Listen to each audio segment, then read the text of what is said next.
సరస్వతి నమస్తుభ్యం వరదే కామరూపిణి విద్యారంభం కరిష్యామి సిద్ధిర్భవతు మే సదా. పద్మపత్ర విశాలాక్ష్మి పద్మకేసర వర్ణిని నిత్యం పద్మాలయా దేవి సామాం పాతు సరస్వతి. అందరికీ వసంత పంచమి శుభాకాంక్షలు. ఇవాళ మొత్తం సరస్వతీదేవి శ్లోకాలు స్తోత్రాలతోని మారు మోగిపోయింది అంతటా. మరిగా పండగ ఏడేడ ఎట్లా జరిగింది తెలుసుకోవాలి కదా. చేలో అంగరంగ వైభవంగా జరిగినాయి వసంత పంచమి వేడుకలు అంతటా. నార్మల్ పబ్లిక్ కానుండి లీడర్ల దాకా అమ్మవారిని దర్శనం చేసుకొని మొక్కులు పెట్టుకున్నారు. అద్భుతమైన అలంకరణతోటి కన్నుల పండగగా కనిపించింది తల్లి.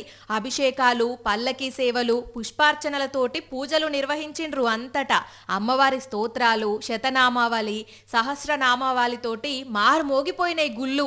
మరిగా సరస్వతీదేవి అంటేనే చదువుల తల్లాయే. ఆ తల్లి కటాక్షం ఉంటే సక్కదనాల చదువు అబ్బుతుందని నమ్మికాయే. అందుకే అమ్మవారి సమక్షంలో అక్షరాభ్యాసం చేపించిండ్రు చాలా మంది వాళ్ళ పిల్లలకు. అరే బుడ్డోడేడుస్తున్నాడు, ఊకోరా చిన్న ఊకో, నీ భవిష్యత్తు బ్రహ్మాండంగా ఉండాలే, మంచిగా చదువుకోవాలనే చేపిస్తున్నారు మీ వాళ్ళు. ఇక దర్శనానికి వచ్చిన చదువుకునే పిల్లలకు పెన్నులు వంచిండ్రు కొన్ని గుళ్ళల్లా. గీళ్ళని అడుగుదాం. అందినయారా చిన్న పెన్నులు? ఏమని దండం పెట్టుకున్నారు మరి?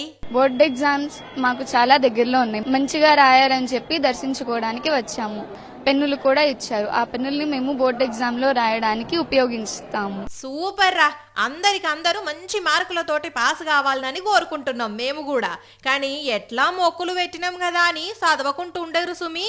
సరస్వతి మాత అయినా సాయం చెయ్యదు అట్లయితే. కాబట్టి రిజల్ట్ ముచ్చట తల్లి కిడిచిపెట్టి మీరైతే మంచిగా ప్రిపేర్ కండ్రి.